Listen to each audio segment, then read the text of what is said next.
Next module 3 തന്നെ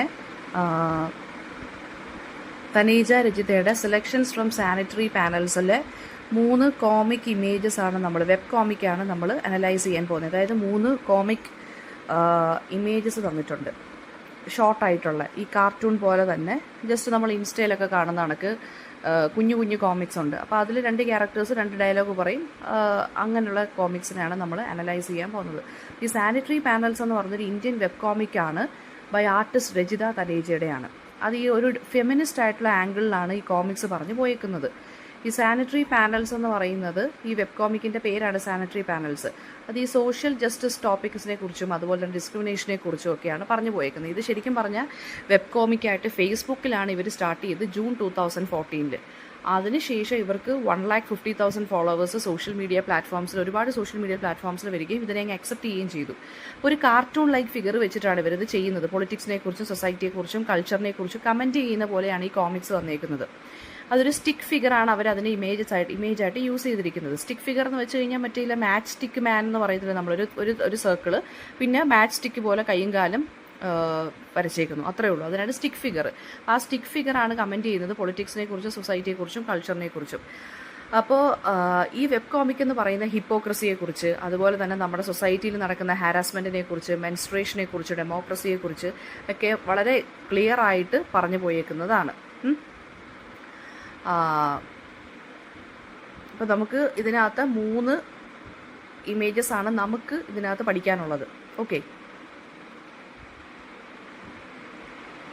so ഇതിനകത്ത് 3 images ആണ് നമ്മൾ അനലൈസ് ചെയ്യാൻ പോകുന്നത്. ഫസ്റ്റ് ഇമേജ് എന്ന് പറയുന്നത് ഈ ജെൻഡർ നോംസിനെ കുറിച്ചും സെക്സിസത്തിനെ കുറിച്ചും പേട്രിയാർക്കിയുടെ ആറ്റിറ്റ്യൂഡിനെ കുറിച്ചും കളിയാക്കിക്കൊണ്ട് പറയുന്നതാണ് ഫസ്റ്റ് ഇമേജ്.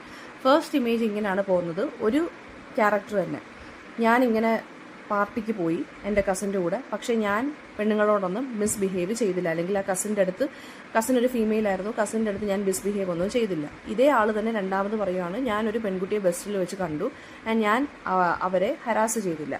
മൂന്നാമത്തത്, ഞാനൊരു പെൺകുട്ടിയെ സ്ട്രീറ്റിൽ വെച്ച് കണ്ടു, പക്ഷേ ഞാൻ അവരെ ഹരാസ് ചെയ്യാതെ, വിസിലൊന്നും അടിക്കാതെ, ആവശ്യമില്ലാത്ത കമൻ്റ് ഒന്നും പറയാതെ ഞാൻ മാന്യനായിട്ട് നിന്നു. എന്നിട്ട് അപ്പോൾ ഇത് കേൾക്കുമ്പോൾ ഉടനെ കുറേ ആളുകൾ വന്ന് ക്ലാപ്പ് അടിക്കുകയാണ്. എന്നിട്ട് ഇതേ ക്യാരക്ടർ തന്നെ #നോട്ട് ഓൾ മെൻ, എല്ലാ ആണുങ്ങളും ഇങ്ങനല്ല എന്ന് പറഞ്ഞൊരു പ്ലക്കാർഡ് പിടിച്ചുകൊണ്ട് ഇങ്ങനെ കിടക്കുന്നതാണ് കാണിക്കുന്നത്. സോ ഇത് കാണുമ്പോൾ നമുക്കൊരു നോർമൽ കോമിക്കായിട്ട് തോന്നുമെങ്കിലും ശരിക്കും പറഞ്ഞു കഴിഞ്ഞാൽ ഈ നോട്ട് ഓൾ മെൻ എന്നുള്ള ഈ ഒരു ഫസ്റ്റ് കോമിക്ക് കളിയാക്കുന്ന എന്താണെന്ന് വെച്ചാൽ, ഈ ആണുങ്ങൾ ഈ അടുക്കളയിൽ കയറി ജോലി ചെയ്യുന്നത്, അല്ലെങ്കിൽ കുഞ്ഞിനെ നോക്കുന്നത്, സ്വന്തം കുഞ്ഞിനെ നോക്കുന്നത്, ഇതുപോലെ ഞാൻ ആരുടെ മിസ്ബിഹേവ് ചെയ്യാറില്ല എന്നിങ്ങനെ പറഞ്ഞ് നടക്കുന്ന കുറച്ച് ഗ്രൂപ്പ് ഓഫ് ആളുകളുണ്ടല്ലോ. അവർ ശരിക്കും പറഞ്ഞാൽ അറിയാതെ പോകുന്ന കാര്യം എന്താണെന്ന് വെച്ചാൽ, അതിനകത്ത് എക്സെപ്ഷണലായിട്ടൊന്നും ഇല്ല. ഈ മാന്യതയുള്ളവർ എന്ത് ചെയ്യണം, അതിനെ നോർമലൈസ് ചെയ്ത് കാണിക്കണം എന്നാണ് ഈ കോമിക്കിനകത്ത് പറയുന്നത്. അതായത് ചില ആണുങ്ങൾ, ഞാൻ അങ്ങനെ മിസ്ബിഹേവ് ഒന്നും ചെയ്തില്ല, എൻ്റെ കൂടെ ഒരു പെൺകുട്ടി ഉണ്ടായിട്ട് ഞാൻ അവരെ ഹരാസ് ഒന്നും ചെയ്തില്ല, അല്ലെങ്കിൽ സെക്ഷുവലി എക്സ്പ്ലിസിറ്റ് ആയിട്ടുള്ള ജോക്സ് ഒന്നും പറഞ്ഞില്ല, അല്ലെങ്കിൽ അവരെ ഒന്നും ടോർച്ചർ ചെയ്തില്ല എന്നിങ്ങനെ പറഞ്ഞുകൊണ്ട് നടക്കേണ്ട കാര്യമില്ല. അതാണ് നോർമൽ ബിഹേവിയർ. അങ്ങനെ ചെയ്യാതിരിക്കുന്നതാണ് നോർമൽ ബിഹേവിയർ. സോ ആ നോർമൽ ബിഹേവിയറിനെ ഭയങ്കര എക്സെപ്ഷണൽ കേസായിട്ട് കാണിച്ച് നോട്ട് ഓൾ മെൻ, എല്ലാ ആണുങ്ങളും ഇങ്ങനല്ല എന്ന് പറയേണ്ട ഒരു, ശരിക്കും പറഞ്ഞാൽ അതൊരു വല്ലാത്തൊരു പാത്തറ്റിക് ആയിട്ടുള്ള, അല്ലെങ്കിൽ ഒരു വല്ലാത്തൊരു സിറ്റുവേഷൻ ആണെന്നാണ് നമ്മുടെ തനേജ പറയുന്നത്, ഈ കോമിക് ആർട്ടിസ്റ്റ് പറയുന്നത്. അതായത് ആണുങ്ങൾ ചെയ്യാതിരുന്ന, അല്ലെങ്കിൽ ഈ നോർമലൈസ് ആയിട്ട് ചെയ്യേണ്ട കാര്യങ്ങൾ, നോർമലായിട്ട് പോകുന്ന കാര്യങ്ങൾ ആണുങ്ങൾ അത് ചെയ്തില്ല, അല്ലെങ്കിൽ ഞാനിത് ചെയ്തു എന്ന് പറഞ്ഞ് ഇങ്ങനെ നടക്കുന്നതിന് ക്ലാപ്പൊന്നും വേണ്ട ഒരു കാര്യമില്ല. അതിനെന്താണ് വേണ്ടത്, അതിനെ ഒരു പ്രൈസ് ചെയ്യേണ്ട കാര്യമൊന്നും ഇല്ല എന്നാണ് പറയുന്നത്. Okay, and it also highlights എന്താണ്, ബേസിക് ഹ്യൂമൻ ഡീസൻസിയാണ് ഇതൊക്കെ. ഒരു സ്ത്രീയെ ഉപദ്രവിക്കാതിരിക്കുക, അല്ലെങ്കിൽ അവരെ കമൻ്റ് അടിക്കാതിരിക്കുക, അല്ലെങ്കിൽ അവരെ വിസിലടിക്കാതിരിക്കുക, ഒരു സ്ത്രീയുടെ കൂടെ പാർട്ടിക്ക് പോയിട്ട് അവരുടെ അടുത്ത് മിസ്ബിഹേവ് ചെയ്യാതിരിക്കുക എന്ന് പറയുന്നത് ഒരു ബേസിക് ഹ്യൂമൻ ഡീസൻസിയാണ്.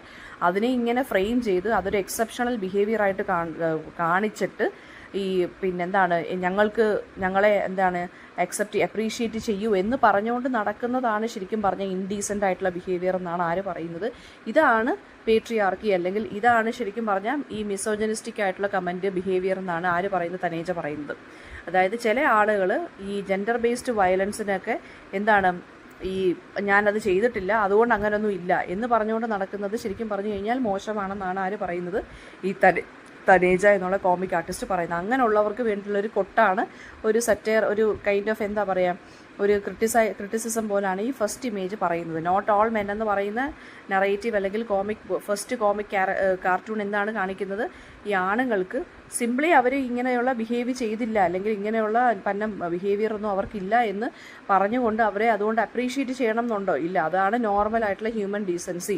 അങ്ങനെ അങ്ങ് കണ്ടിന്യൂ ചെയ്ത് പോകണം എന്നുള്ളത് അവർ സ്വയം മനസ്സിലാക്കേണ്ട കാര്യങ്ങളാണ്. അല്ലാതെ അത് ഇങ്ങനെ ചെയ്തില്ല, ഞാൻ അങ്ങനെ അവരെ പിടിച്ചില്ല അല്ലെങ്കിൽ ഇതുപോലെ വിസിലടിച്ചില്ല എന്ന് പറഞ്ഞുകൊണ്ട് നടക്കുന്നത് തന്നെ ഒരു ഇൻഡീസൻ്റ് ആയിട്ടുള്ള കാര്യമാണ്. അതിന് ആർക്കും ഒരു അപ്രീസിയേഷൻ, അതിന് ഇങ്ങനെയുള്ള ആളുകൾക്ക് ഇങ്ങനെ അപ്രീസിയേഷനൊക്കെ കൊടുക്കുന്നത് തന്നെ ഒരു അത്ഭുതമാണെന്നാണ് ഫസ്റ്റ് കോമിക് സ്ട്രിപ്പ് നമുക്ക് കാണിച്ചു തരുന്നത്. സെക്കൻഡ് തിങ് എന്ന് വെച്ച് കഴിഞ്ഞാൽ എന്താണെന്ന് വെച്ചാൽ, ഒരു സ്ത്രീയും പുരുഷനും സംസാരിച്ചുകൊണ്ടിരിക്കുകയാണ്. ആ മനുഷ്യൻ സ്ത്രീയുടെ അടുത്ത് പറയുന്നത് go to the kitchen and make me a sandwich എന്ന് പറഞ്ഞിട്ട് ചിരിക്കുവാണ്. അപ്പോൾ അവർ ചോദിക്കുകയാണ് why would I do that, ഞാൻ എന്തിനാണ് ഉണ്ടാക്കി തരുന്നത്? അപ്പോൾ ഇവർ പറയുകയാണ് ഇയാൾ പറയുന്നത് because women belong in the kitchen. അപ്പോൾ ഉടനെ അവർ ക്വസ്റ്റ്യൻ ചെയ്യുന്നതെന്ന് വെച്ചാൽ why do you say that, വീണ്ടും അവർ ക്വസ്റ്റ്യൻ ചെയ്യണം അതെന്തിനാണ് അങ്ങനെ പറയുന്നത്. അപ്പോൾ ഉടനെ ഇയാൾ പറയുന്നത്, അപ്പോൾ അയാൾക്ക് ഉത്തരവില്ല. ബിക്കോസ് ഇങ്ങനെ അയാൾ കുറേ നേരം സ്ട്രട്ടർ ചെയ്തിട്ട് പറയുവാണ് because women do the cooking. അപ്പോൾ ഉടനെ ഇവർ ചോദിക്കുന്നു വൈ ഈസ് ദാറ്റ്, സ്ത്രീകളാണ് കുക്ക് ചെയ്യുന്നതെന്ന് വെച്ചാൽ അതെന്തുകൊണ്ടാണ് അങ്ങനെ? അപ്പോൾ ഉടനെ അയാൾ പറയുന്നത് ബിക്കോസ് സെഞ്ച്വറീസ് ആയിട്ട് ഇങ്ങനെ വർഷങ്ങളായിട്ട് ഇങ്ങനെയാണ് ജെൻഡർ റോൾസ് അല്ലെങ്കിൽ സോഷ്യൽ കൺസ്ട്രക്ഷൻ അല്ലെങ്കിൽ സൊസൈറ്റി പറഞ്ഞത് അല്ലെങ്കിൽ പേട്രിയാർക്കി പറഞ്ഞത് സ്ത്രീകൾ ജോലി ചെയ്യുക, അവരുടെ സ്പേസ് ആണ് കിച്ചൺ, അവരാണ് കുക്കിംഗ് ചെയ്യുന്നത്, അതുകൊണ്ട് ഞാൻ നിന്നോട് സാൻഡ്വിച്ച് ഉണ്ടാക്കാൻ പറഞ്ഞു എന്നും പറഞ്ഞ് ഇയാൾ കിടന്ന് വിൽക്കുവാണ്, ഇങ്ങനെ വിക്കി പറയുവാണ്. അത് ഇയാൾ തന്നെ പറഞ്ഞിട്ട് ഇയാൾ തന്നെ അവസാനം പറയുവാണ് oh my God I am so sorry, ഞാൻ അതിനെക്കുറിച്ച് കൂടുതലായിട്ട് ചിന്തിച്ചില്ല, ഞങ്ങളൊക്കെ പഠിച്ചു വന്നത് ഇങ്ങനെയാണ്, അതുകൊണ്ട് ഞാൻ ഇങ്ങനെ പറഞ്ഞു. അപ്പം മറ്റേവർ സ്ത്രീ ആശ്വസിപ്പിക്കുകയാണ്, സാരമില്ല. എന്നിട്ട് ഈ സ്ത്രീ പറയുന്നതെന്ന് വെച്ച് കഴിഞ്ഞാൽ ഓക്കെ, നിങ്ങൾക്ക് കുറച്ചും കൂടി ബെറ്റർ ആവണമെന്നുണ്ടെങ്കിൽ നിങ്ങൾ തന്നെ എനിക്കൊരു സാൻഡ്വിച്ച് ഉണ്ടാക്കി താ, അപ്പം നിങ്ങളുടെ വിഷമം മാറുമല്ലോ എന്നിങ്ങനെ പറയുവാണ്. ഇതാണ് സെക്കൻഡ് ഇമേജ് എന്ന് പറയുന്നത്. ഇത്രയേ ഉള്ളൂ ആ ഒരു കാർട്ടൂൺ. അപ്പോൾ ഇതിനകത്ത് ശരിക്കും പറഞ്ഞു കഴിഞ്ഞാൽ ഈ ഡൊമസ്റ്റിക് റോളിനെ ബേസ് ചെയ്തിട്ടുള്ള ജെൻഡർ ഡിസ്ക്രിമിനേഷനെയാണ് പറയുന്നത്. സ്ത്രീകളെന്ന് പറയുന്നത് ഇറ്റ് ഇസ് എ പെർട്ടിക്കുലർലി ആ ഒരു ബിലീഫ് എന്താണ്, സ്ത്രീകളെന്ന് പറയുന്നത് കിച്ചണിലാണ് ബിലോങ് ചെയ്യേണ്ടത്. അത് ഇങ്ങനെ വർഷങ്ങളായിട്ട് ഫോളോ ചെയ്യേണ്ടി വരുവാണ്, പുരുഷന്മാരെല്ലാം ഫോളോ ചെയ്ത് വരുന്നൊരു കാര്യമാണ്. പക്ഷെ അവരൊരിക്കലും അതിനെക്കുറിച്ച് തിങ്ക് ചെയ്യുന്നില്ല. എന്തുകൊണ്ട് സ്ത്രീകൾ കുക്ക് ചെയ്യുന്നു, അല്ലെങ്കിൽ എന്തുകൊണ്ട് സ്ത്രീകൾ കിച്ചണിൽ മാത്രം ഒതുങ്ങുന്നു, എന്തുകൊണ്ടാണ് സ്ത്രീകളുടെ അടുത്ത് മാത്രം പറയുന്നത് പോയി ഉണ്ടാക്കിക്കൊണ്ട് തരൂ എന്നുള്ളത്. അതിങ്ങനെ മനസ്സിലാക്കാതെ ഇയാളിങ്ങനെ പറയുവാണ്, ഈ ഒരു കോമിക് ക്യാരക്ടർ. അവസാനം ഈ സ്ത്രീ ക്വസ്റ്റ്യൻസ് ചോദിച്ചുകൊണ്ടിരുന്ന ഇയാളുടെ വായിൽ നിന്ന് തന്നെ സത്യം പുറത്ത് കൊണ്ടുവരികയാണ്. അപ്പം ഒരു ഹ്യൂമറസ് കോൺവെർസേഷനാണ്. അതായത് അതിൻ്റെ പിന്നിലുള്ള ലോജിക്ക് എന്താണെന്ന്, അല്ലെങ്കിൽ അതിൻ്റെ പിന്നിലുള്ള ലോജിക്ക് ഇല്ലായ്മയെ ആ മെയിൽ ക്യാരക്ടറിൻ്റെ, ആ ഒരു മെയിൽ കാർട്ടൂൺ ക്യാരക്ടറിൻ്റെ വായിൽ നിന്ന് തന്നെ ഈ സ്ത്രീ ക്യാരക്ടർ കൊണ്ടുവരുന്നു. അപ്പോൾ മെയിൽ ക്യാരക്ടർ ഇനിഷ്യലി എന്താണ്, ചിന്തിക്കാതെ ഒരു സെക്സിസ്റ്റ് ജോക്ക് പറയുവാണ്, നീ പോയി സാൻഡ്വിച്ച് ഉണ്ടാക്കിക്കൊണ്ട് വാ എനിക്ക് എന്ന് പറയുവാണ്. സ്റ്റെപ്പ് ബൈ സ്റ്റെപ്പ് ഈ കാര്യത്തിനെക്കുറിച്ച് മറ്റേ സ്ത്രീ ഓരോ ചോദ്യങ്ങൾ ചോദിക്കുന്ന വഴി ഇയാൾ പതുക്കെ റിയലൈസ് ചെയ്യുവാണ്, അയ്യോ അതെന്തുകൊണ്ടാണ് സ്ത്രീകൾ മാത്രം കിച്ചണിൽ പോയി ഉണ്ടാക്കേണ്ടി വരുന്നത്.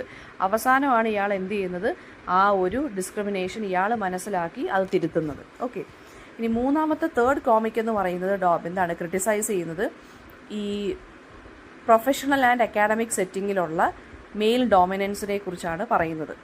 ഒരുപാട് വിമൺ എക്സ്പേർട്ടുകൾ ഉണ്ടെങ്കിൽ പോലും നമ്മളിപ്പോൾ ഒരു ന്യൂസ് അവറിലെ ചർച്ച തന്നെ നോക്കിക്കോണം. സ്ത്രീ എക്സ്പേർട്ടുകൾ ഒരുപാട് പേരുണ്ടെങ്കിലും ആണുങ്ങളാണ് കൂടുതലും അതിനകത്ത് ന്യൂസ് അവറിൽ ചർച്ച ചെയ്യാൻ വേണ്ടി വരുന്നത്. അഥവാ സ്ത്രീകൾ സംസാരിക്കാൻ തുടങ്ങിയാൽ പോലും ഇവരവർക്കൊരു സ്പേസ് കൊടുക്കത്തുമില്ല. അതാണ് ഇതിനകത്ത് പറഞ്ഞേക്കുന്നത്. ഓൾ മെയിൽ പാനൽസ്, അതായത് ഏത് ഒരു ചർച്ച എടുത്താലും ഏതൊരു ഡിസ്കഷൻ എടുത്താലും അതിൽ എക്സ്പേർട്ടായിട്ട് സ്ത്രീകളുണ്ടെങ്കിൽ പോലും അവരെ വിളിക്കത്തില്ല. എല്ലാ ആണുങ്ങളെ ആയിരിക്കും ഇവർ വിളിക്കുന്നത്. ഇപ്പോൾ പൊളിറ്റിക്കൽ ഡിസ്കഷൻ ആണെന്നുണ്ടെങ്കിൽ പോലും, പൊളിറ്റിക്കൽ പോയിന്റ് ഓഫ് വ്യൂയിലൂടെ കാണുന്നൊരു ഡിസ്കഷൻ ആണെങ്കിൽ പോലും ന്യൂസ് അവർ ഏത് ചാനൽ എടുത്ത് നോക്കിയാലും സ്ത്രീയായിട്ട് ഒരു സ്ത്രീ റെപ്രസെൻറ്റേറ്റീവ് അല്ലെങ്കിൽ ഒരു വുമൺ സ്പീക്കർ എന്ന് പറയുന്നത് ഒരാൾ ചിലപ്പോൾ കാണും. അവരെ ഒട്ട് സംസാരിക്കാൻ സമ്മതിക്കത്തുമില്ല ആണുങ്ങൾ. അപ്പോൾ ഇങ്ങനെയുള്ള ഈ പ്രവണത ഓൾ മെയിൽ പാനൽസ്, അല്ലെങ്കിൽ എന്ന് വെച്ചാൽ ഈ ആളുകളെ മാത്രം ഡിസ്കഷന് വിളിക്കുന്നതെന്ന് വെച്ച് കഴിഞ്ഞാൽ ഈ പ്രൊഫഷണൽ ആൻഡ് അക്കാഡമിക് സെറ്റിങ്ങിൽ അത് ഇപ്പോഴും എക്സിസ്റ്റ് ചെയ്യുന്നുണ്ട്. സ്ത്രീകൾ ഓവർ ക്വാളിഫൈഡ് ആയിട്ടുള്ള അല്ലെങ്കിൽ നല്ല രീതിയിൽ ക്വാളിഫൈഡ് ആയിട്ടുള്ള സ്ത്രീകൾ എക്സ്പേർട്ട് ഉണ്ടെങ്കിൽ പോലും അവരെ വിളിക്കത്തില്ല. ആ ഒരു കാര്യത്തിനെ സറ്ററൈസ് ചെയ്തുകൊണ്ടാണ് കളിയാക്കുന്നത് ഈ മെയിൽ സ്പീക്കേഴ്സിനെ. അതായത് ചിലപ്പോൾ അവർക്ക് യാതൊരു വിധത്തിലുള്ള ഒരു അനുഭവം ഇല്ലാത്ത അല്ലെങ്കിൽ ഒരു എക്സ്പീരിയൻസും ഇല്ലാത്ത ആളുകളെ പിടിച്ചിരുത്തും, ഒരു റെലവൻസ് പോലുള്ള ആളുകളെ പിടിച്ചിരുത്തും, അല്ലെങ്കിൽ ജസ്റ്റ് PR സ്റ്റണ്ടിന് വേണ്ടി അവർ പിന്നെന്താണ് ന്യൂസ് ചാനലിലൊക്കെ വന്ന് മുഖം കാണിക്കാൻ വേണ്ടി അങ്ങനെയുള്ള കുറേ ആണുങ്ങൾ കാണും, അവരും വന്നിരിക്കും. പക്ഷേ എന്നാൽ പോലും ഒരു ഫീമെയിൽ പ്രസൻസ് ഉണ്ടെങ്കിൽ പോലും എന്താണ് അവർ ക്വാളിഫൈഡ് ആണെങ്കിൽ പോലും അവരെ സംസാരിക്കാൻ സമ്മതിക്കാതെ അവരടുത്തൊരു വക ചോദിക്കത്തുമില്ല, അവരടുത്തൊരു കാര്യവും ഡിസ്കസ് ചെയ്യാനും ഇട്ട് കൊടുക്കത്തുമില്ല. അപ്പോൾ അത് എന്താണ് ഈ ജെൻഡർ ഇംബാലൻസിനെ കുറിച്ചാണ് പറയുന്നത്. ഓക്കെ, അപ്പം എന്തെങ്കിലും ഡിസിഷൻ മേക്കിംഗ് പവറിൽ സ്ത്രീകൾക്ക് വീണ്ടും റോളില്ല എന്നുള്ളതാണ് മൂന്നാമത്തെ കോമിക് സ്ട്രിപ്പ് കാണിക്കുന്നത്. മൂന്നാമത്തെ കോമിക് സ്ട്രിപ്പ് ഇങ്ങനെയാണ്. ഒരു പാനൽ എടുക്കുവാണ്. അതിനകത്ത് ഫേമസ് ആയിട്ടുള്ള ഒരു ആവറേജ് മെയിൽ സ്പീക്കർ കാണും ഒരു പാനൽ എടുത്ത് നോക്കിക്കഴിഞ്ഞാൽ. പിന്നെ ഒരു വൈറ്റ് മാൻ കാണും. അയാൾ ഈ ടോപ്പിക്കുമായിട്ട് യാതൊരു വിധത്തിലുള്ള കണക്ഷൻ കാണത്തില്ല. പിന്നെ ഒരു സോഷ്യൽ മീഡിയ ഇൻഫ്ലുവൻസർ കാണും. പിന്നെ PR കമ്പനി കാരണം ഇയാൾക്കൊരു, അതായത് ന്യൂസ് അവറിൽ മോന്ത കാണിക്കണം എന്ന് പറഞ്ഞ് ഫേമസ് ആവാൻ വേണ്ടി ഇരിക്കുന്നൊരു മനുഷ്യനും കാണും. പിന്നെ ഒരു ഓവർ ക്വാളിഫൈഡ് ആയിട്ടുള്ളൊരു സ്ത്രീ എക്സ്പേർട്ടും കാണും. അത് ഏത് ഡിസ്കഷൻ എടുത്ത് നോക്കിയാലും ഇങ്ങനെ ആയിരിക്കും എന്നാണ് പറയുന്നത്. അപ്പം ഈ ഓവർ ക്വാളിഫൈഡ് ആയിട്ടുള്ള സ്ത്രീ എക്സ്പേർട്ടിനെ എന്ത് ചെയ്യത്തില്ല, അവരുടെ അടുത്തൊന്നും ചോദിക്കത്തുമില്ല. പിന്നെ അവരെ ഈ ഒരു ഡിസ്കഷനിൽ വലുതായിട്ട് സംസാരിപ്പിക്കത്തുമില്ല. അതാണ് ഈ ഒരു കോമിക് സ്ട്രിപ്പ് കളിയാക്കുന്നത്. ഇതിനകത്ത് വരുന്ന ക്വസ്റ്റ്യൻസ് എന്താണെന്ന് വെച്ചാൽ, ഫസ്റ്റ് കാർട്ടൂൺ എന്താണ് കാണിക്കുന്നത്? നോട്ട് ഓൾ മെൻ എന്നുള്ള കാർട്ടൂൺ. അതെന്താണ്, ചില ആളുകൾ ഈ ഞാൻ ഇന്നപ്രോപ്രിയേറ്റ് ആയിട്ട് ബിഹേവ് ചെയ്തില്ല, അതുകൊണ്ട് എനിക്ക് അപ്രീസിയേഷൻ വേണം എന്ന് പറഞ്ഞുകൊണ്ട് നടക്കുന്ന ആളുകളെ കളിയാക്കിക്കൊണ്ടുള്ളതാണ് ഫസ്റ്റ് വൺ. ഹാരസ് ചെയ്യുന്നില്ല, മിസ്ബിഹേവ് ചെയ്യുന്നില്ല, വിസിലടിക്കുന്നില്ല. അതായത് വിസിലടിക്കുന്നതിന് പറയുന്ന പേര് ക്യാറ്റ് കോളിംഗ് എന്നാണ്. ഞാൻ ആവശ്യമില്ലാത്ത സൗണ്ടുകളൊന്നും ഉണ്ടാക്കി സ്ത്രീകളെ ഉപദ്രവിക്കുന്നില്ല, അപ്പം ഞാൻ നല്ലവനാണ്. അതായത് ഞാൻ അത് ശരിക്കും പറഞ്ഞാൽ അതൊരു ബേസിക് ഡീസൻസിയാണ് ഇങ്ങനെയൊക്കെ ചെയ്യാതിരിക്കുക എന്നുള്ളത്. ഈ ബേസിക് ഡീസൻസിക്ക് എന്തിനാണ് അപ്രീസിയേഷൻ കൊടുക്കുന്നത്? അതിനെ കളിയാക്കിക്കൊണ്ടാണ് ഫസ്റ്റ് ക്യാരക്ടർ വരുന്നത്. എന്നിട്ട് ആണുങ്ങൾ എന്ത് ചെയ്യും, നോട്ട് ഓൾ മെൻ എന്നും പറഞ്ഞ് ഇങ്ങനെ ഹാഷ്ടാഗുമായിട്ട് ഇങ്ങനെ നിൽക്കുന്നു.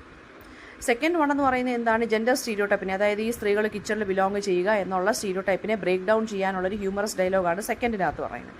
ഒരു സ്ത്രീയും പുരുഷനും കൂടി സംസാരിച്ചുകൊണ്ടിരിക്കുകയാണ്. അപ്പോൾ ലോജിക്കായിട്ട് അത് ആ സ്റ്റേറ്റ്മെൻറ്റിൽ ലോജിക്കാലിറ്റി എന്താണ്, അയാളൊരു സെക്സിസ്റ്റ് ജോക്ക് പറയുകയാണ്, നീ ഓടിപ്പോയി എനിക്കൊരു സാൻഡ്വിച്ച് ഉണ്ടാക്കി താ എന്ന് വെച്ചാൽ നിൻ്റെ ഡ്യൂട്ടിയാണ് എനിക്കൊരു സാൻഡ്വിച്ച് ഉണ്ടാക്കി തരേണ്ടത്, സ്ത്രീകൾ അങ്ങനെയാണ്, സ്ത്രീകൾ ബിലോങ് ചെയ്യേണ്ടത് കിച്ചണിലാണ്. അതൊരു സെക്സിസ്റ്റ് ജോക്കാണ്. അപ്പോൾ അതിൻ്റെ ലോജിക്കാലിറ്റി എന്താണെന്ന് സ്ത്രീ ചോദിക്കുന്നു. അവസാനമാണ് ഈ പുരുഷൻ മനസ്സിലാക്കുന്നത്, ശരിയാ, സെഞ്ച്വറീസ് ആയിട്ട് ഇത് തന്നെ ഇങ്ങനെ പറഞ്ഞു പോയതുകൊണ്ട് ഞാൻ നിന്നോട് അങ്ങനെ അങ്ങ് പറഞ്ഞു പോയതാ എന്ന് പറയുകയാണ്. പിന്നെ മൂന്നാമത്തേന്ന് വെച്ചാൽ, അപ്പോൾ അതിനകത്ത് വരുന്നൊരു കാര്യം എന്താണ്, ഈ സെക്കൻഡ് കാർട്ടൂണിനകത്ത് വരുന്ന കാര്യം എന്താണെന്ന് വെച്ചാൽ, ഇങ്ങനെയുള്ള സെക്സിസ്റ്റ് ആയിട്ടുള്ള തിങ്കിങ്ങിനെ നമ്മൾ അൺലേൺ ചെയ്യുക, അതിനെല്ലാം തിരുത്തുക. ഓക്കെ. തേർഡ് വൺ ഞാൻ പറഞ്ഞ ഓൾ മെയിൽ പാനൽ. എന്തെങ്കിലും ഒരു ടോപ്പിക് ഡിസ്കഷൻ ഉണ്ടെങ്കിൽ പ്രീഡോമിനൻ്റ്ലി അത് ആണുങ്ങളായിരിക്കും കൂടുതലായിട്ടും അതിനകത്ത് നിൽക്കുന്നത്. അപ്പം ഈ സൂപ്പർഫിഷ്യലായിട്ടുള്ള അതായത് എന്ത് ടോപ്പിക്സ് എടുത്താലും കുറച്ച് ആണുങ്ങളെ ഇങ്ങനെ ഒരു കണക്ഷനും ഇല്ലാത്ത, അതിനെക്കുറിച്ച് സംസാരിക്കാൻ പോലും അറിഞ്ഞുകൂടാത്ത ആണുങ്ങളായിരിക്കും പിടിച്ചിരുന്നത്. പക്ഷേ അതിൽ ഓവർ ക്വാളിഫൈഡ് ആയിട്ടുള്ള അല്ലെങ്കിൽ നല്ല രീതിയിൽ സംസാരിക്കുന്ന സ്ത്രീകൾ കാണാൻ, എക്സ്പേർട്ടുകൾ കാണും. പക്ഷേ അവരെ വിളിക്കത്തില്ല. അവരെ ഓൾറെഡി ഉണ്ടെങ്കിൽ പോലും അവരെ എന്ത് ചെയ്യും, ഇൻട്രപ്റ്റ് ചെയ്ത് മറ്റേ ആണുങ്ങളങ്ങ് സംസാരിക്കത്തേ ഉള്ളൂ. അപ്പോൾ ഈ പ്രൊഫഷണൽ ആയിട്ടുള്ള സ്പേസ് അല്ലെങ്കിൽ പബ്ലിക് സ്പേസിൽ പോലും ജെൻഡർ ഡിസ്ക്രിമിനേഷൻ ഹാപ്പൻ ചെയ്യുന്നു എന്നുള്ളതാണ്. അവർക്ക് അവരെ ഈ സ്ത്രീകളെ ഇൻക്ലൂഡ് ചെയ്യാതെ, ഈക്വാളിറ്റി ഇല്ലാതെ പബ്ലിക് സ്പേസിൽ പോലും റെപ്രസെൻറ്റ് ചെയ്യാൻ സ്ത്രീകളെ വിളിക്കുന്നില്ല, അല്ലെങ്കിൽ അങ്ങനെയുള്ളവരെ ഇൻവൈറ്റ് ചെയ്യുന്നില്ല എന്നുള്ളതാണ് ഈ ഒരു കോമിക്കിനകത്ത് പറഞ്ഞു പോയേക്കുന്നത്.